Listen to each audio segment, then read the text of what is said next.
Alors, l'ozone, ici j'ai mis une image satellite, ou c'est même un modèle, c'est un modèle, une combinaison de données d'observation et de calcul qui représente le trou d'ozone en Antarctique le 17 septembre 2009. Alors ce que je voulais simplement vous montrer ici, c'est l'ordre de grandeur des choses.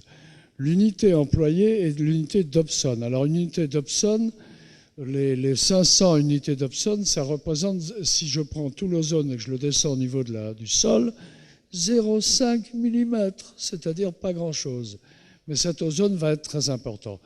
Est-ce que vous voyez, en bleu, 100 Dobson dans un milieu où il y a environ 400 Dobson, ça veut dire que vous avez mangé 60% de l'ozone au mois de septembre.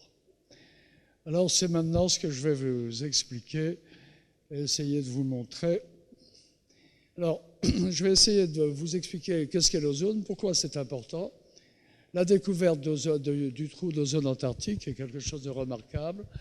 Qui sont les responsables? Les mesures qui ont été prises pour l'oreiller, puis qu'est-ce qui se passe en Arctique, pourquoi est-ce différent de l'Antarctique, l'état actuel, les prévisions et la destruction exceptionnelle de cette année. Et puis je conclurai rapidement. Alors qu'est-ce que l'ozone? L'ozone, bien, c'est une molécule, 3 atomes d'oxygène. C'est une molécule qui n'était pas là à l'origine de la Terre, hein, qui est apparue par la suite. Alors comment on fait de l'ozone? On prend une molécule d'oxygène, on photodissocie cette molécule d'oxygène en 2 atomes d'oxygène qui vont se combiner. Alors O plus O2 va donner O3. Et donc il faut du soleil à haute altitude pour fabriquer de l'ozone. Et il y a une fabrication permanente de l'ozone dans la haute atmosphère. Alors dans l'atmosphère, voilà où est l'ozone. Dans la stratosphère, vous avez vers 14-15 km d'altitude peut-être ce qu'on appelle la tropopause, qui sépare la troposphère de la stratosphère. Donc vous avez un maximum d'ozone vers 25 km d'altitude, très peu dans la troposphère, et puis quelque chose dont je ne parlerai pas aujourd'hui, qui est l'ozone dû à la pollution. Alors la pollution des villes, hein, la pollution aux émissions d'oxyde d'azote des voitures, des transports, etc. Je ne parlerai que ce qui est en rouge, de la stratosphère. Alors pourquoi est-ce important? Eh bien, l'ozone absorbe l'ultraviolet solaire dur. Alors dur, c'est ce qu'on va appeler l'UVB. C'est ce qu'on va appeler l'UVA. L'UVA qui vous permet de vous bronzer n'est pas trop dangereux. Ce qui est dangereux, c'est l'UVB à très courte longueur d'onde, vers 320-310 nanomètres, et qui lui brûle et peut déclencher beaucoup de choses, des cancers de la peau, etc. Mais surtout, sans ozone, il n'y a pas de vie sur la planète. Et il n'a pas été possible d'avoir de la végétation ou des animaux tant qu'il n'y avait pas d'ozone dans l'atmosphère. Comme vous savez, l'oxygène n'était pas à l'origine de l'atmosphère.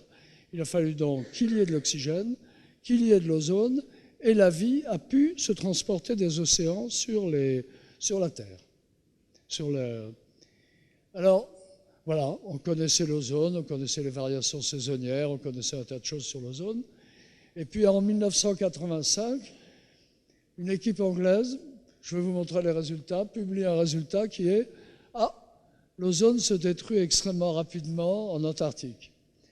Nous avions, nous, Français, une station à Dumont-d'Urville en Antarctique, mais qui faisait des mesures durant l'année géophysique internationale en 1958. Mais évidemment, on a plié bagages. Les Anglais n'ont pas plié les bagages. Et ont conservé leur instrument à Halley Bay, une station d'Antarctique, et ils ont pu suivre année après année, alors rien ne changeait pendant 20 ans, mais jusqu'en 1985, où on observe une destruction formidable de l'ozone que vous allez voir.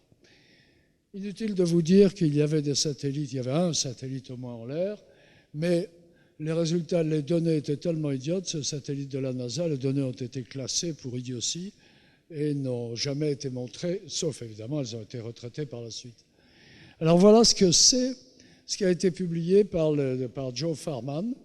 Vous voyez ici en unité Dobson, quelque chose qui varie de 1978 à de 1958, l'année géophysique internationale, jusqu'à 1978. Au mois d'octobre, eh bien, on voit au-dessus d'Alébé quelque chose comme 300, 320 unités d'Obson. Et puis, brutalement, les choses diminuent.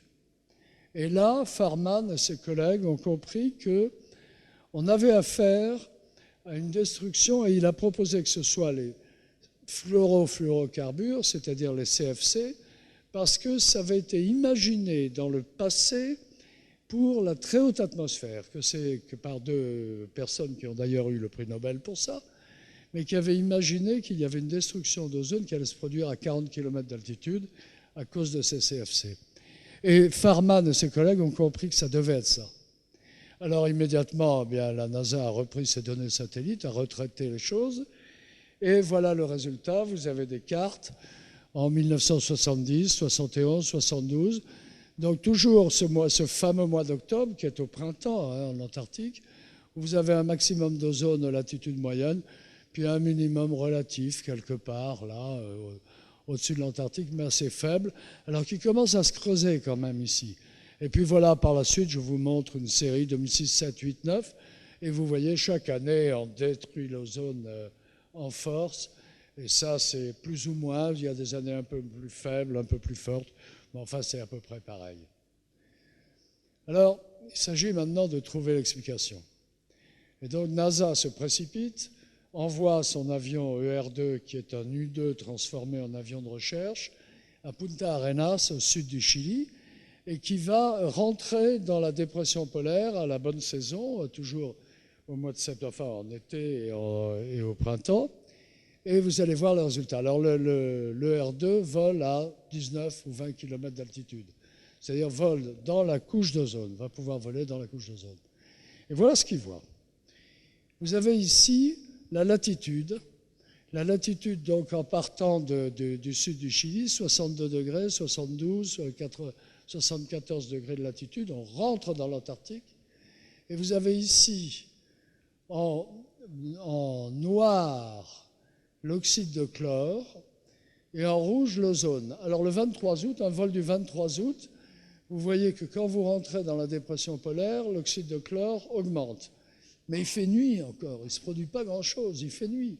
Et si je fais la même chose le 14 septembre, alors là c'est l'horreur, je vois le même CLO, le même oxyde de chlore, mais je vois que j'ai détruit l'ozone et j'ai réduit l'ozone. Alors là on comprend, ça représente Punta Arenas, la péninsule antarctique, et la dépression ou vortex polaire ici, avec l'avion qui pénètre dans le vortex polaire. Et donc, c'est clair, ce sont bien les chlores qui sont responsables de la destruction d'ozone. C'était la démonstration, et la démonstration qui va avoir un certain impact. Alors, tout d'un coup, mais comment ça marche ? Ce n'est pas évident, parce que cette chimie, ça ne correspond pas du tout à la chimie qu'on comprend. Ça ne correspond en rien aux équations chimiques qu'on imagine. Et c'est donc Suzanne Solomon qui comprend le rôle de ces nuages stratosphériques polaires. Alors ces nuages, celle-là est prise dans le nord, mais ce n'est pas grave. Ces nuages stratosphériques polaires se produisent dans la stratosphère, comme son nom l'indique, vers 20 km, 22 km d'altitude. Et c'est fait par la condensation d'eau avec d'acide nitrique qui donne ces nuages nacrés. C'est absolument magnifique, ça se produit en hiver, en Arctique, et c'est ces nuages nacrés. Alors c'est sur ces nuages nacrés que vont se produire des réactions chimiques que l'on appelle hétérogènes. Un gaz sur une particule de glace, et qui va activer le chlore, qui va transformer les espèces de chimiques neutres en espèces chimiques activées. Et quand va venir le soleil, vous allez voir ce qui se passe. Voilà le mécanisme. Donc vous émettez des CFC, ils montent à haute altitude. Quand ils arrivent à 40 km, ils rencontrent le soleil. C'est bien ce qu'avaient prévu les prix Nobel dans le domaine. Ils se dissocient, ils libèrent du chlore, mais ce chlore, eh bien, est neutre du point de vue chimique parce que c'est de l'acide chlorhydrique ou du nitrate de chlore. Et il va falloir faire intervenir les nuages stratosphériques pour activer cet acide chlorhydrique ou ce nitrate de chlore pour former de la molécule de chlore qui, au retour du soleil, va se transformer en CLO. Et là, brutalement, vous avez ces réactions dites réactions catalytiques. ClO plus O donne Cl, Cl plus O3 donne ClO plus O2, donc le ClO revient. Et ce sont des réactions extrêmement rapides. Et une réaction comme ça peut se produire des millions de fois. Et donc vous arrivez à des destructions, des taux de destruction de l'ozone monstrueux. C'est 1% par jour à l'échelle de l'hémisphère. Donc ça, on comprend. Alors c'est quoi ce CFC? Ce CFC, c'est génial. C'est un produit inventé par un ingénieur allemand qui a des propriétés thermiques meilleures, c'est le meilleur gaz, on verra dans les frigos, qui a un pouvoir isolant, ce sera le meilleur gaz dans les petites bulles de vos sièges de voiture, un isolant magnifique, et chimiquement neutre. Donc il ne fait rien à l'atmosphère, il ne détruit rien, il n'attaque rien, contrairement à tous les gaz que vous employez d'autre façon. Enfin, il a un défaut, il se photodissocie à haute altitude, et surtout il a une durée de vie de 80 ans. C'est-à-dire une fois que vous l'avez mis dans l'atmosphère, vous n'êtes pas prêt de vous en débarrasser. Alors voilà ce que c'est que ces composés chlorés. Donc c'est utilisé dans les frigos, c'est-à-dire c'est tout le liquide qui était utilisé, le liquide de refroidissement des frigos, c'était utilisé dans les bombes de lac, comme propulseur dans toutes les bombes de lac pour la peau, etc. Toujours formidable, neutre du point de vue photochimique. Il ne réagissait pas avec la laque, il ne réagissait avec rien. Et puis il y a d'autres applications, Il y a d'autres applications qui sont les gaz isolants dans toutes les mousses. Et en fait, c'était la principale application. C'est-à-dire dans vos matériaux d'isolant, les mousses étaient remplies de CFC. Alors, je ne suis pas rentré dans les détails, mais je suis obligé de vous parler d'un autre gaz qui joue un rôle, qui est un halogène, comme le chlore, qui est le brome. Et là, le brome est un destructeur de l'ozone. Alors, heureusement, il y en a 100 fois moins, mais il est 100 fois plus réactif. Et donc, il est en compétition avec le chlore dans la destruction de l'ozone. Vous avez les extincteurs, particulièrement les extincteurs d'avions, qui posent un problème parce qu'il faut des extincteurs qui résistent si l'avion prend feu, le kérosène, c'est des extincteurs spéciaux. Je vous dis tout de suite, on ne les a pas remplacés encore. On est obligé de garder du brome. Et puis, alors qui peut intéresser la région rennoise, c'est des pesticides, et notamment des pesticides ont tué tous les insectes dans les sols des vignobles, parce que ce sont des produits quand même assez chers, et donc on les utilisait principalement dans les vignobles. Avec des petits tuyaux, on mettait du gaz dans la terre, et ça tuait tous les insectes de la terre pour 2 ou 3 ans, et puis il fallait recommencer 2 ou 3 ans plus tard. Alors c'était ça le grand producteur d'halons atmosphériques. Alors là, je vous montre, je ne vais pas rentrer dans les détails, je vous montre la répartition entre tout ce monde de produits qui détruisent l'ozone, les solvants, donc les autres produits incluant les bromés, les halons, la stérilisation, la réfrigération, tous les grands systèmes de réfrigération et de climatisation des gratte-ciel étaient au fréon, étaient faits au fréon. Donc les isolants et les aérosols, c'est-à-dire les bombes d'aérosols. Alors là, je ne vais certainement pas rentrer dans les détails, simplement vous montrer quelque chose. Parmi tous les fréons dont je viens de parler, les CFC, tout ça c'est artificiel. Tout ça c'est artificiel, F11, F12, etc., avec des durées de vie effroyables, 80 ans, 60 ans, etc. Seul celui-ci est naturel. Donc pour 16% seulement. Ça veut dire que quand on a commencé à émettre, eh bien on a rempli l'atmosphère de fréons. Alors le brome, c'est un petit peu différent. Il y a une partie importante qui est naturelle. Eh bien, dans le sel de mer, il y a des bromures. Et donc là, ça existe. Bon, je ne vais pas aller plus loin. Si vous avez des questions, on pourra en parler. Mais voilà. Alors après qu'on ait compris que c'était bien ce chlore qui détruit l'ozone, évidemment, la panique. La panique dans les opinions publiques. en particulier dans l'hémisphère sud, en Australie et en Nouvelle-Zélande, ils voyaient avec horreur l'augmentation des cancers de la peau, ce qui était exact, mais qui était plus dû à la hauteur des jupes qui remontaient, et puis au surf, où on restait des heures sur la plage, qu'à l'ozone. C'est ce qu'on a trouvé par la suite. Hein. Le plus grand danger pour le cancer de la peau pour la femme, c'est évidemment la petite culotte, le string. Ça a été publié par la suite par des études. Bon, voilà. Mais il y avait quand même la menace sur le phytoplancton. Alors, phytoplancton, c'est le début de la chaîne alimentaire dans l'océan. Il y avait la végétation, il y avait des essais sur les orangers, sur les champignons, qui montraient que l'augmentation de l'UV allait être une catastrophe. Donc, les opinions publiques se sont mobilisées, qui ont forcé les gouvernements, qui ont forcé les fabricants de produits chimiques. Alors, ces fabricants de produits chimiques qui fabriquaient des CFC, ils étaient assez intéressés d'ailleurs à faire des HCFC beaucoup moins stables parce que ça leur apportait plus d'argent. Et puis, les pays, les BRIC, les pays, l'Inde, enfin qui ne s'appelait pas BRIC à l'époque, mais l'Inde, le Brésil, etc., qui fabriquaient des CFC, ont négocié avec l'Europe et avec les États-Unis le transfert du savoir-faire gratuitement chez eux pour abandonner les CFC et passer à des produits moins polluants. Alors se signe à cette époque-là un accord connu sous le nom de Protocole de Montréal qui va être lui-même est tout à fait insuffisant, mais qui va être le début de cette affaire et sur lequel tous les États se sont précipités et l'ont signé. Contrairement à Kyoto, etc., tous les États l'ont signé à cette époque-là. Alors ça a été suivi de nombreux amendements, de discussions, voilà, je vous épargne la liste, mais ça continue encore. Hein.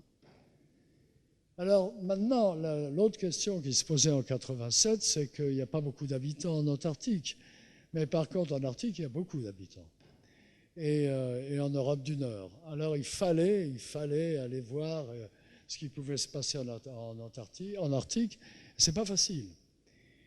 Alors ça, c'est la Commission européenne qui s'est mobilisée, qui a vraiment fait tout l'effort, qui a nommé un conseil sur l'ozone et qui a mis tout l'argent qu'il fallait. Alors je vais vous illustrer très rapidement la toute première campagne que nous avons montée, qui s'appelait EASOE, et voilà ce que nous avons fait. Hein. Nous avons monté un réseau de sondage, des ballons, des avions, etc.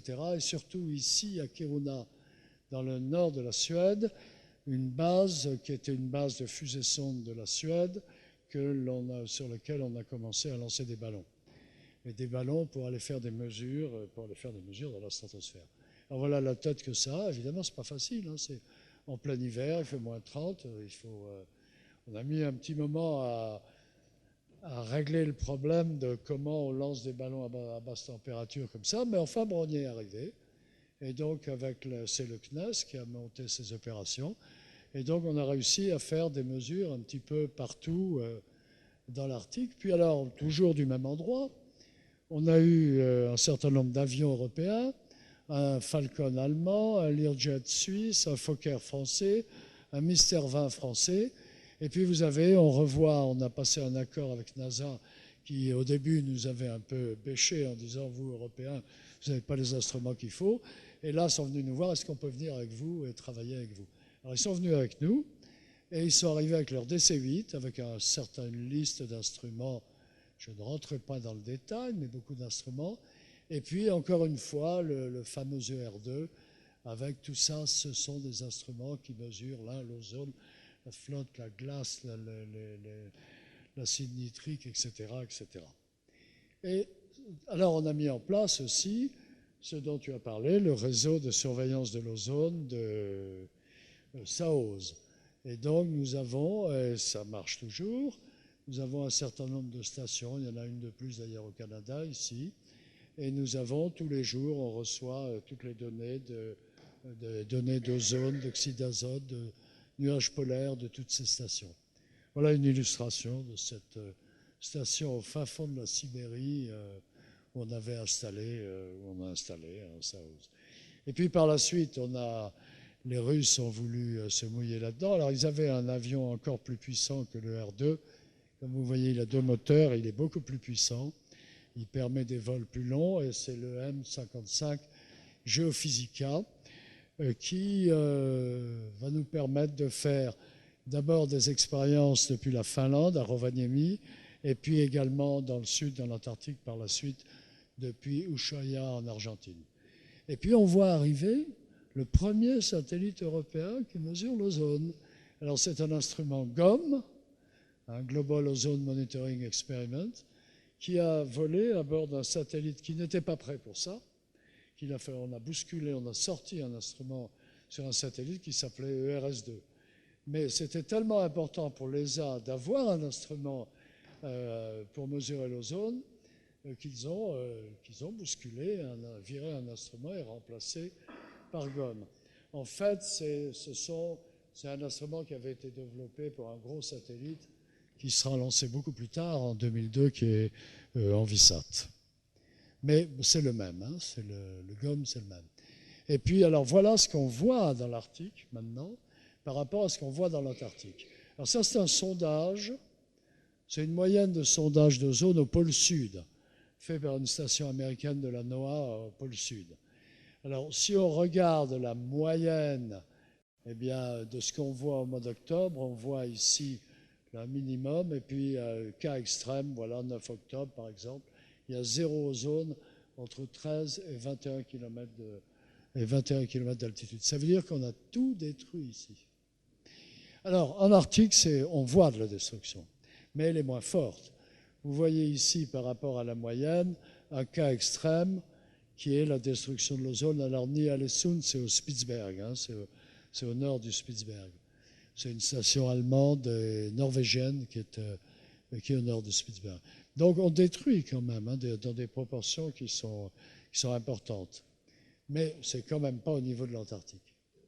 Alors on peut estimer combien on mange, combien on perd chaque année. Et voilà une estimation en pourcent. Alors c'est en unité d'Hobson ou en pourcent si vous voulez.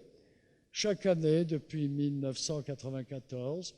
Ce que vous voyez, c'est qu'on est monté jusqu'à 30%, puis certaines années, il y a très peu de destruction d'ozone. Je dirais que c'est dans l'erreur, c'est 5%, je dirais que c'est dans l'erreur. Alors, vu par les satellites, c'est la même chose.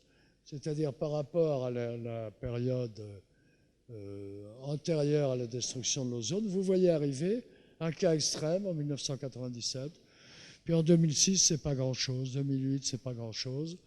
Et vous avez une énorme variabilité de la destruction d'ozone dans le Nord, mais qui n'est jamais... Voilà la comparaison, Arctique-Antarctique, donc 1970-2010, toujours ces fameuses unités d'Hobson. En Antarctique, vous passez de 330, vous voyez, tous les années, sauf 1988 et 2002, vous avez une destruction qui est autour de 60%. Et puis, dans l'Arctique, au mois de mars, qui est l'équivalent de la même, qui est au printemps en mars et au printemps. Et vous voyez ici que la destruction a été très forte en 97, mais beaucoup plus faible les autres années. Alors, il est clair que la destruction d'ozone affecte aussi l'Arctique. Mais elle est plus faible et surtout, elle est très variable d'une année sur l'autre. Pourquoi ? Ceci représente la température de la stratosphère, le minimum de température au nord de 40 degrés nord ou au sud de 40 degrés sud. Et en moyenne, alors ce sont des moyennes, vous voyez 1979-2009, et vous voyez que la température en fonction de la saison en Antarctique passe jusqu'à moins 90 degrés dans la stratosphère. Et puis, elle s'étend jusqu'au début du mois d'octobre. Alors, le trait horizontal représente la température de formation de ces nuages stratosphériques, qui sont absolument nécessaires pour la destruction de l'ozone. Et ce que vous voyez, c'est que vous avez de fin mai à début octobre, il y a des nuages stratosphériques partout en Antarctique. Et en moyenne, alors avec une variabilité monstrueuse ici, énorme, en moyenne, vous n'avez qu'une petite période Alors c'est l'équivalent, hein, c'est décembre, janvier là. Mais avec une petite période d'un mois ou deux, en moyenne, vous pouvez avoir des nuages stratosphériques en Arctique. Mais certaines années, le chauffement se produit par ici, vous en avez zéro. Vous n'en avez même pas. Et donc vous ne détruisez même pas l'ozone. Alors on comprend pourquoi c'est aussi différent. Alors maintenant, il faut regarder ce qu'on a détruit, le trou d'ozone, au printemps, à la fin du printemps, il va se diluer, se répartir à l'échelle de l'ensemble de l'hémisphère. Et il va donc avoir un impact. Alors vous voyez ici la perte d'ozone en pourcent à l'échelle globale, tout l'hémisphère confondu. Vous voyez jusqu'en 1979-80, on reste stable. Et puis là, on détruit, on va jusqu'à 5% et maintenant on est vers 3,5-4%. Ce 5% ici est un peu exceptionnel.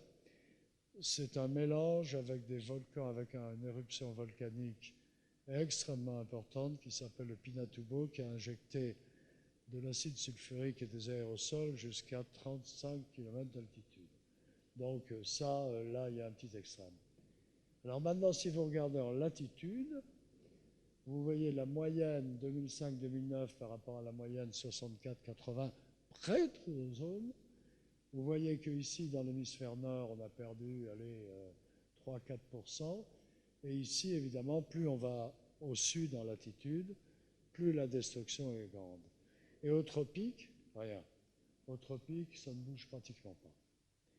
Alors on comprend que dans l'hémisphère sud, en Australie, en Afrique du Sud, etc., on se soit un peu plus affolé encore que dans l'hémisphère nord. Donc ça se traduit par, voilà la traduction en rayonnement ultraviolet. Vous voyez de nouveau latitude, le sud, le nord, le tropique ça ne bouge pas, et vous voyez une forte augmentation du rayonnement moyen ultraviolet dans l'hémisphère sud, et une augmentation quand même significative qui a tout à fait été mesurée dans l'hémisphère nord. C'est pas négligeable. Hein. C'est pas. Ça, c'est un exemple. C'est un exemple. Vous vous situez à la station de Palmer. Alors, c'est une station américaine en Antarctique. Voilà ce qu'était la moyenne des ultraviolets A à Palmer en Antarctique. Et puis voilà ce que c'est devenu une année de trou d'ozone. Et vous voyez que vous avez quand même doublé l'indice et la quantité d'ultraviolet. C'est là qu'il y avait cette peur d'avoir le phytoplancton qui était touché, etc. Alors, en est-on aujourd'hui? Parce que ça, c'est quand même un peu l'historique, un peu le passé. Alors, j'ai parlé tout à l'heure, j'ai parlé du protocole de Montréal et tous les amendements qui ont suivi. Alors, cette figure est un petit peu compliquée. Vous voyez la Convention de Vienne, l'accord de Montréal et tous les amendements ici, tac, tac, tac, tac, tac, jusqu'à Pékin, puis il y en a encore après. Et vous voyez ici la quantité les émissions de fréon, les émissions au niveau du sol. Et là, on sait ce qu'on fait, parce qu'on a d'une part les rapports des industriels, et d'autre part, on a des mesures au niveau du sol, à Hawaï, un peu partout.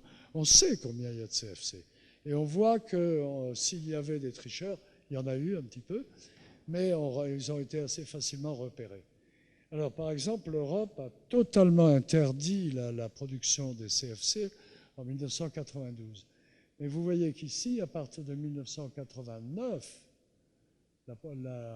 les émissions de CFC réduisent. Alors, il reste... Alors, ce n'est pas exactement CFC, c'est la somme de toutes les espèces qui détruisent l'ozone, hein, que ce soit bromée, chlorée, longue durée, faible durée, etc., etc. Et donc, on va vers une réduction. Donc, on peut dire qu'on a le succès des accords de Montréal, on est à 60% au niveau du sol. Maintenant, j'ai dit qu'il y avait 80 années de durée de vie pour au moins le CFC 11. Alors, lorsqu'on se retrouve dans la stratosphère, ça n'est pas le cas.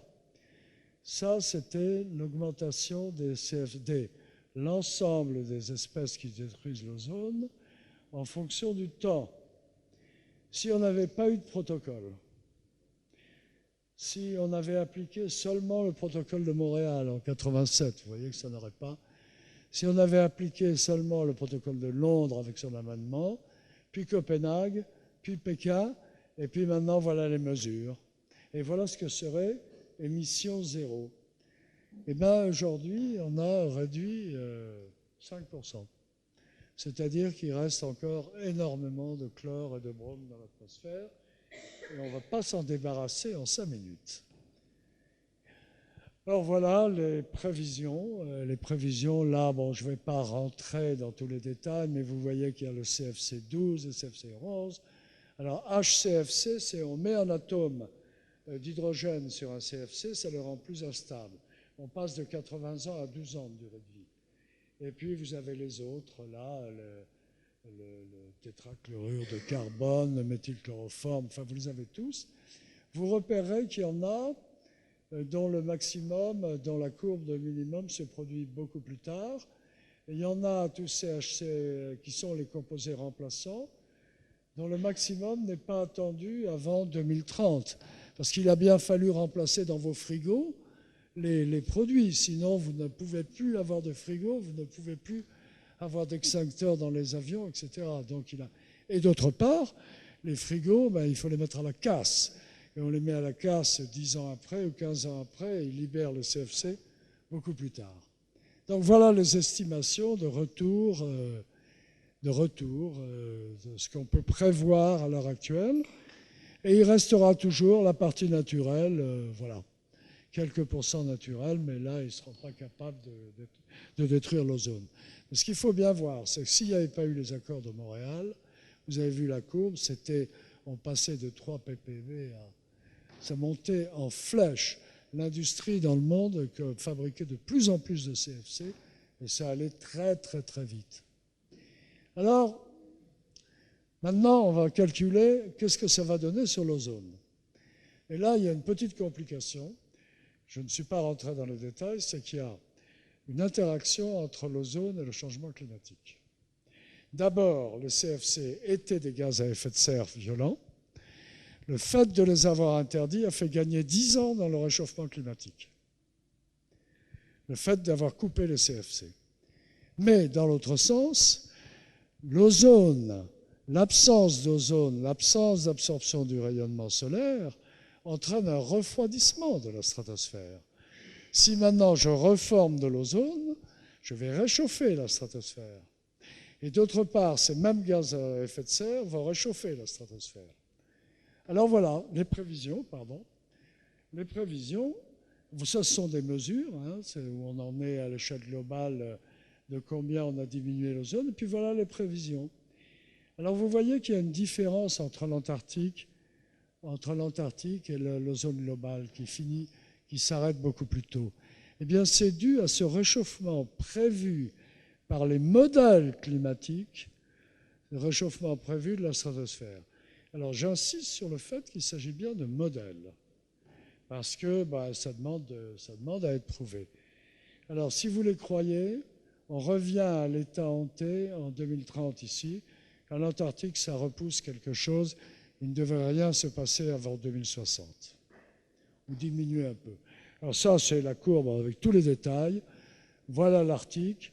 L'Arctique, vous revenez à l'ozone. Alors ESC, c'est l'ensemble des composés destructeurs de l'ozone.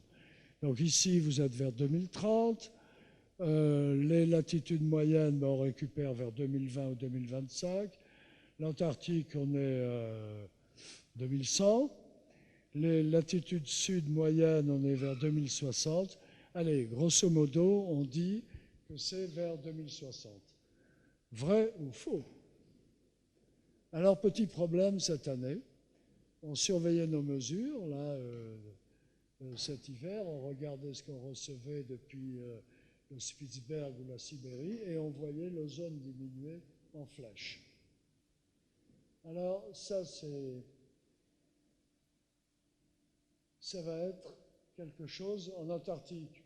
Bon, je vous donne les résultats d'aujourd'hui ou d'il y a 10 jours. L'ozone continue. Oui, pardon. Là, voilà ce que les résultats les plus récents en Antarctique. Vous voyez cette année sur tous ces petits points noirs, en surface du trou d'ozone défini par inférieur à 220 unités d'Hobson chaque année. Alors ça varie un petit peu chaque année, mais vous voyez que cette année, ça ne bouge pas beaucoup. Alors le problème, c'est qu'est-ce qui s'est passé en Arctique cette année. Et là, c'est pas clair. Et là, c'est pas clair. On a, vous avez vu les journaux aujourd'hui, c'est un article dans Nature, mais ça a été sorti par le CNRS et par l'Organisation mondiale de météorologie dès le mois d'avril. Il y a une destruction d'ozone imprévue. Alors le réseau SAOS, dont je vous ai parlé tout à l'heure, nous permet d'évaluer, alors voilà toutes les stations où nous avons des mesures, ce qui a pu se passer. Et voilà la perte d'ozone en pourcent en fonction du temps en 2011, enfin décembre 2010, janvier, février, mars 2011. Et ce que vous voyez, c'est que ça s'est terminé fin mars avec 40% de destruction d'ozone. Comme on sait qu'il y a beaucoup plus d'ozone dans l'hémisphère nord, il y en a en moyenne 450 unités d'Hobson, ça veut dire qu'on est près de 40%, ça représente une quantité d'ozone détruite qui est équivalente à celle de l'hémisphère sud. Alors, voilà la courbe que je vous ai montrée tout à l'heure, dans laquelle on rajoute un petit point.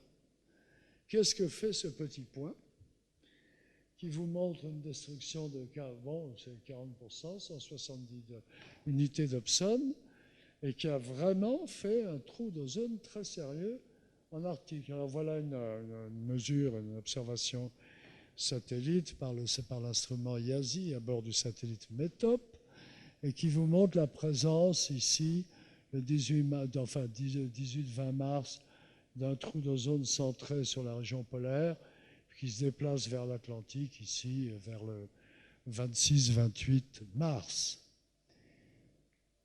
Alors voilà l'explication.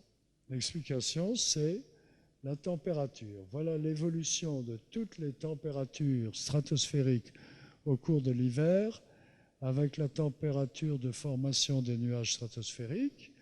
Et vous voyez tous les hivers passés depuis 1994.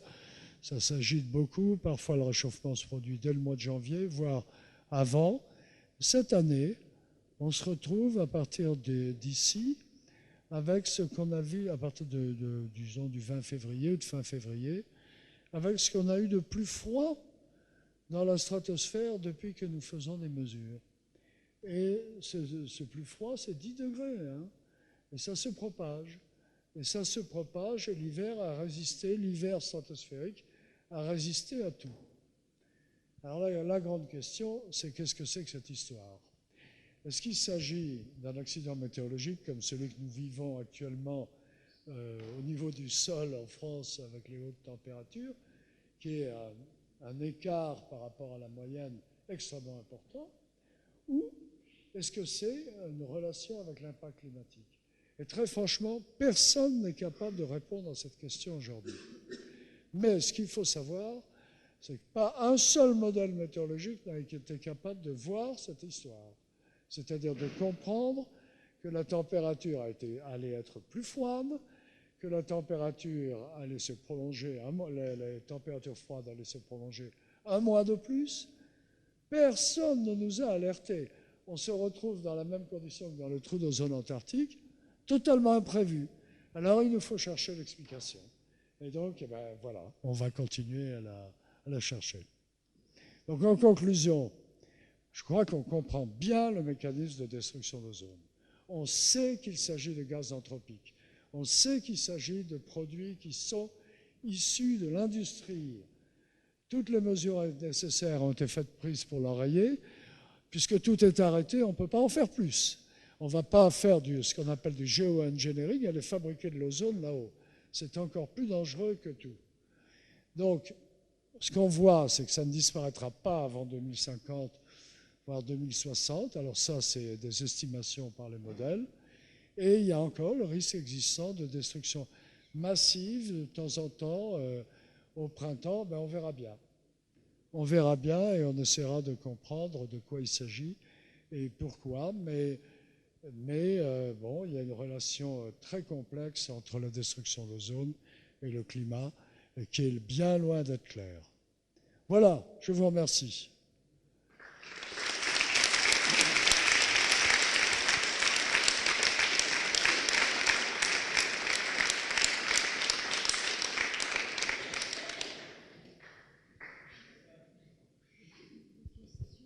y a des questions.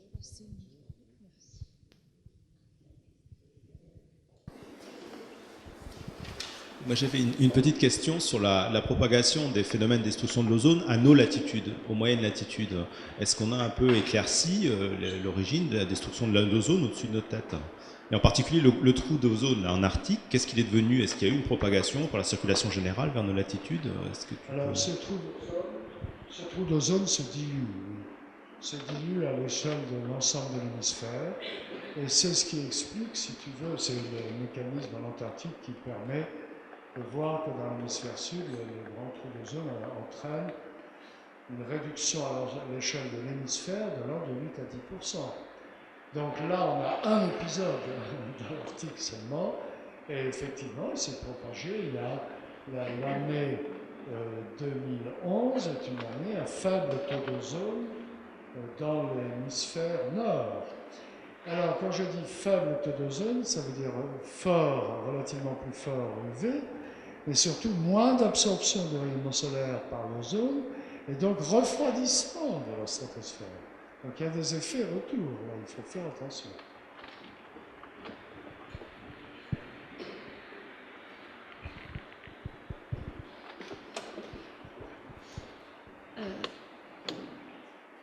C'est juste, en fait, vous avez dit que s'il y avait plus d'ozone, ça allait se refroidir, et inversement, on s'inquiète.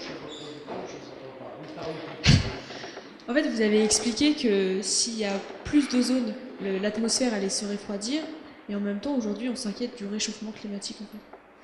Donc, non, le fait qu'il y ait moins d'ozone a entraîné un refroidissement de la stratosphère. Alors, je peux vous dire le chiffre. À 30 km d'altitude, on a perdu 5 degrés en 20 ans. Ce qui est énorme. C'est dû simplement au manque d'ozone. Maintenant, comme on voit que l'ozone va récupérer d'une part, et d'autre part, les gaz à effet de serre, c'est-à-dire protoxyde d'azote, CO2, etc., vont entraîner un réchauffement de la stratosphère, on se dit, elle va se réchauffer, donc on va moins détruire de l'ozone, et on va récupérer. Mais pour l'instant, c'est pas ce qui s'est produit.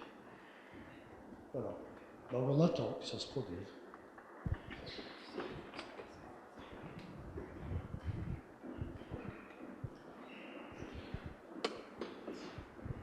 Tout à l'heure, en introduction, vous avez évoqué la création d'ozone ou alors la récupérer.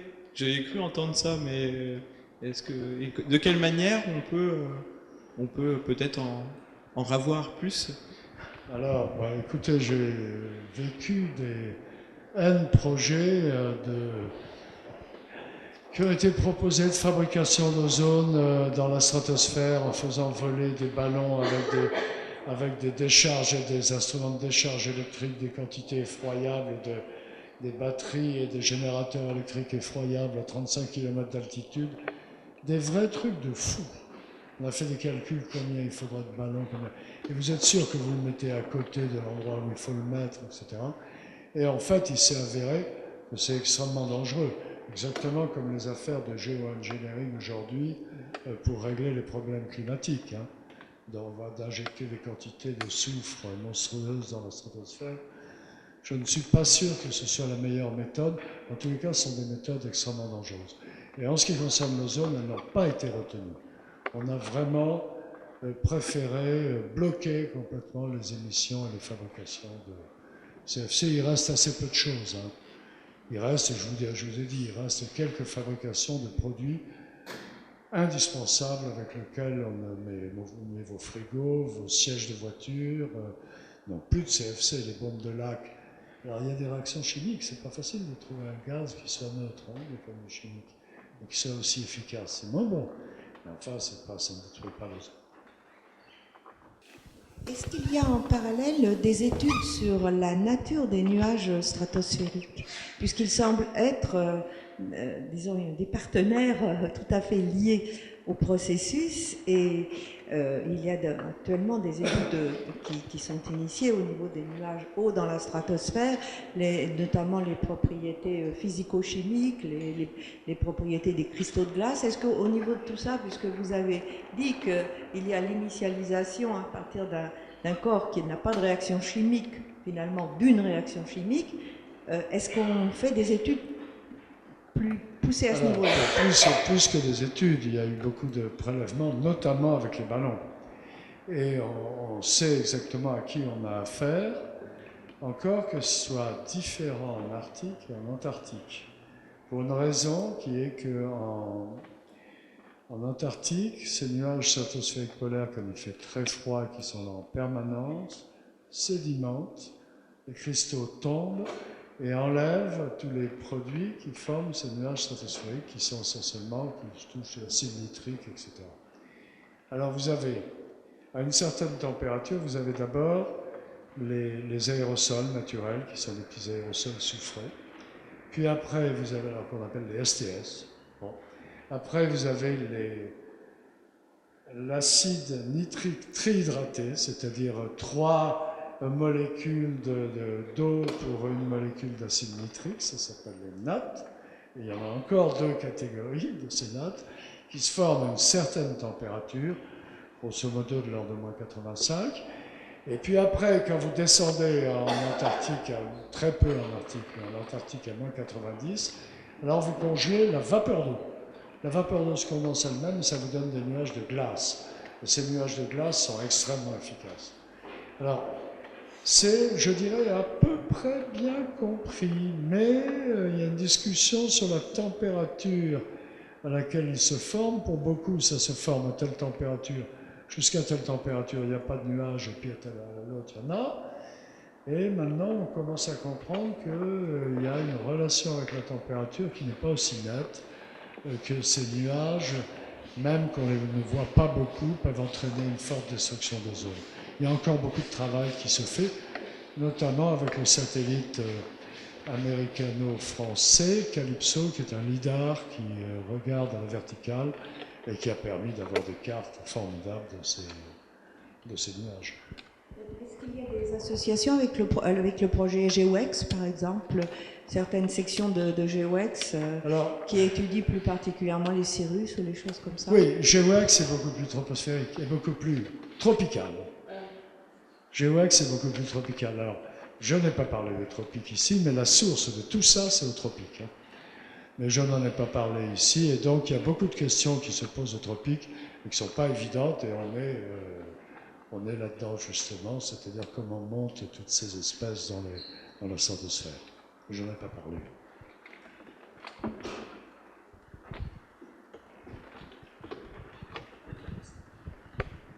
Vous avez bien mis en évidence les principaux coupables de ces problèmes, que sont les CFC, puis les HCFC, qui ont apporté le progrès donc de diminuer la durée de vie dans la stratosphère.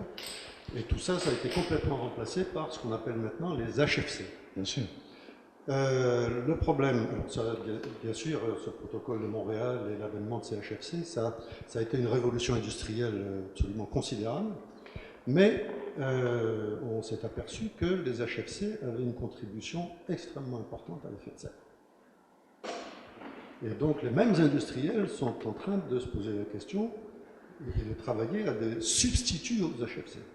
Alors finalement, on pense résoudre un problème, mais en fait on déplace un problème.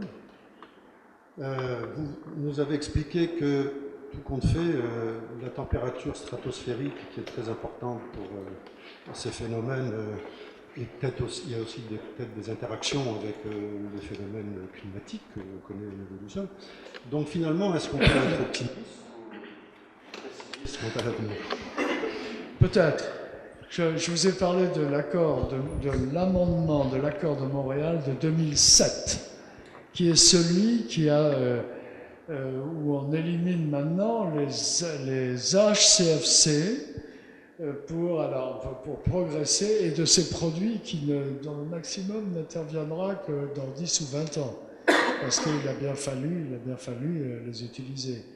Alors vous avez tout à fait raison, mais on recherche dans chaque application le composé qui peut permettre de remplacer qui peut permettre d'avoir une bombe, de faire du refroidissement cryogénique, qui peut être mis dans un extincteur, c'est jamais le même. Hein. C'est maintenant, c'est un produit, et il y a beaucoup de recherches dans ce cadre-là. L'idée est de finir un jour par enlever le C, c'est-à-dire enlever le chlore de tous ces produits. Oui, c'est le tout dernier. C'est l'idée d'enlever tous les chlores, d'enlever tous les bromes. On y arrive. On y arrive doucement, mais dans la prévision, c'est quand même pas... Bon. Oui, dans les labos industriels, on sait remplacer. Bon, maintenant, il faut monter en production, il faut appliquer.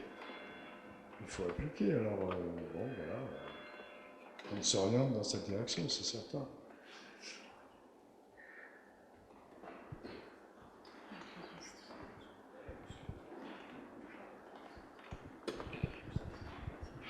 On a vu aussi les solvants. Les solvants sont au quart responsables de la destruction de l'ozone.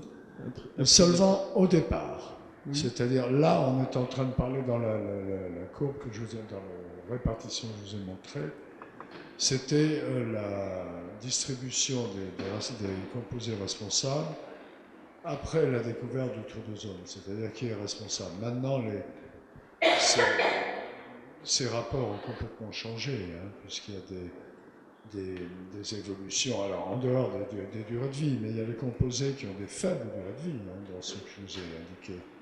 Il y a des composés, j'ai pris le plus long qui a 80 ans, mais il y a des composés HCFC de 12 ans, et encore, il y a plusieurs HCFC, je devrais regarder dans le détail, et donc vous avez des composés qui ont des durées de vie très brèves, de quelques années. Il y a un petit peu tout. Et la répartition des solvants, c'est au départ. Donc, c'est aussi c'est les cols et les peintures, non? Ou c'est autre chose? Est-ce qu'il y a des alternatives? Enfin, est-ce qu'il y a déjà des choses qui sont moins... Ah oui. Moins nocives, les solvants, c'est ceux qui sont faits le plus rapidement nettoyer, finalement. Enfin, nettoyer, interdire. C'est ceux qui ont le plus facilement changé. Ceux qui ont été difficiles à changer, c'est ceux qui avaient, pour lesquels les CFC puis les HCFC avaient un réel avantage et n'étaient pas remplaçables immédiatement. C'est pour ça qu'il a fallu un certain délai quand même pour que ce soit efficace. Et puis il y a eu ces négociations avec le Brésil et le Chili et la Chine qui ont permis de passer aussi d'arrêter la production de CFC chez eux. Mais puis il y a ce qui est stocké dans les frigos qu'on jette à la poubelle, il faut voir qu'on a changé quand même tous les systèmes de climatisation de bâtiments. Je ne parle pas évidemment de chaque petit instrument de climatisation, mais les grosses installations de climatisation d'immeubles complets, tout ça a dû être changé. Et il a fallu récupérer les gaz, enfin les liquides plus exactement, pour ne pas les laisser partir dans l'atmosphère. Ça a été quand même une grosse opération. Et de ce point de vue-là, l'affaire de l'ozone est quand même réputée avoir été un succès du point de vue de la protection de l'environnement. C'était la prise de conscience, mais il est clair que la motivation essentielle, c'était la prise de conscience par les opinions publiques. C'est elle qui a forcé tous les gouvernements à agir, à se décider, à signer. Le protocole de Montréal, tout le monde l'a signé. Tout le monde l'a signé. Est-ce qu'il y avait une motivation pour l'industrie autre que l'interdiction? Ils avaient un remplaçant possible, et c'est vrai que l'industrie n'y avait pas d'inconvénient, mais peut-être un peu d'avantage. Et donc, tous les fabricants de produits chimiques s'étaient réunis dans une association générale, l'association de produits chimiques, et ils négociaient tous ensemble, ce qui a facilité beaucoup d'autres choses. Ils aidaient aussi beaucoup la recherche. Ils étaient très concernés, souvenez-vous. On protège la couche d'ozone, c'est tous les produits pour Bordeaux. Est-ce qu'on peut encore à l'heure actuelle se faire confiance au label avec les mains sur la planète? Est-ce qu'on peut encore Avoir confiance en ces gens-là. Confiance. Oui, moi ça m'a fait évidemment sourire un certain nombre de fois quand je disais protège la couche d'ozone. Bon, d'accord, oui, je sais, j'en ai vu des protèges. Mais si vous voulez, ce qui est important de voir, c'est qu'il y a la déclaration des industriels, il y a les mesures qui se font dans les observatoires de surveillance de composition de l'atmosphère. Il y a une cohérence. Il y a une cohérence entre tout ça. Et on voit, et quand on émet un produit qui n'a pas été prévu, on le voit. Ces instruments sont extrêmement sensibles. Et donc on fait le bilan avec toutes les valeurs de production données par les industriels, ça correspond à X molécules par centimètre cube dans l'atmosphère, est-ce qu'on les retrouve? Et donc ça, on les retrouve vraiment. Donc vous ne pourriez pas tricher, enfin on pourrait tricher, mais de façon marginale, de façon vraiment marginale, dans le bruit des mesures. Je voulais vous demander, dans votre présentation, à certains moments, vous avez comparé des données d'il y a 30 ans aux données actuelles. À d'autres moments de votre présentation, vous compariez des données sur l'échelle de quelques semaines ou quelques mois. Est-ce que vous pouvez nous dire un peu quels sont les temps caractéristiques d'études de ces phénomènes? Alors, pour ce qui est la destruction en Arctique ou en Antarctique, il faut regarder au jour le jour. C'est 1% par jour. Mais ça se produit au printemps uniquement. Donc en Antarctique au mois d'août, au mois de septembre, et en Arctique au mois de janvier, février, mars. Voilà, février-mars. Donc là, il faut regarder pour comprendre ce qui se passe vraiment au jour le jour. Par contre, pour regarder l'importance que peuvent avoir les choses, la façon dont ça s'amplifie, vous avez vu que de 1978 à 1995, les choses se sont amplifiées. Quand on compare une année à l'autre, on détruisait de plus en plus. Et là, il faut regarder la constante de temps longue. Et puis l'impact climatique, il faudra regarder la constante de temps 10 ans. Parce que sinon, on n'aura pas de signature. Qu'est-ce qu'on voit à l'échelle de l'année ou à l'échelle du mois? On voit des exceptions et des anomalies météorologiques. On ne peut pas voir plus. Mais il reste encore des détails sur lesquels travaillent un certain nombre de gens, des mesures, notamment dans la formation des nuages stratosphériques polaires, notamment dans les relations avec les aérosols volcaniques. Il reste des petits. Mais le gros est bien compris et on ne remettra pas en cause le fait que ce sont des produits artificiels.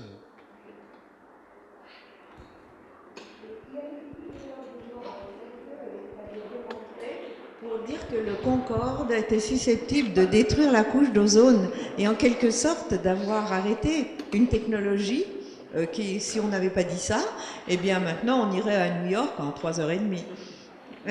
J'ai travaillé sur le Concorde et à bord du Concorde où j'ai mis des instruments. Alors, je me suis occupé de cette affaire à l'époque.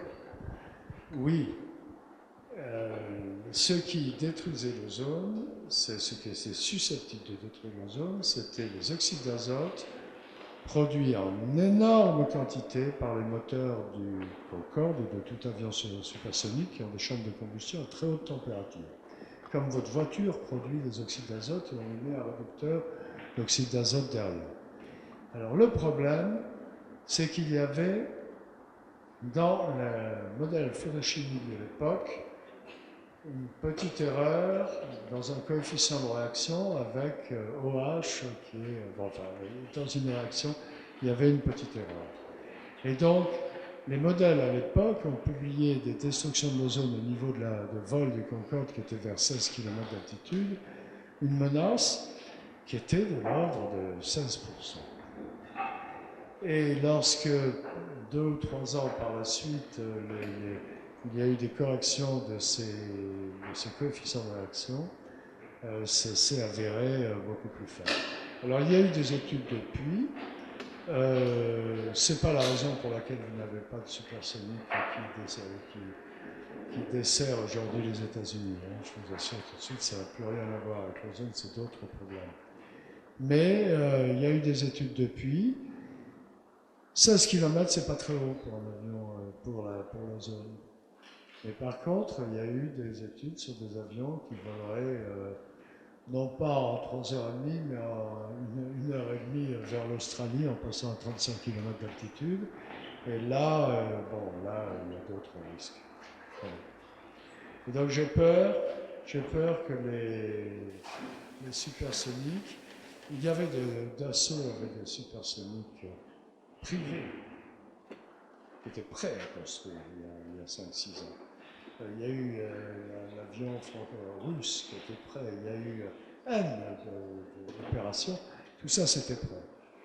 Mais ça n'a jamais été fait parce qu'il y a quand même un certain nombre d'inconvénients, notamment les Mac. Et ça, personne n'a jamais trouvé une idée pour réduire le nombre de chocs des avions supersoniques. Et puis il y a de la consommation de carburant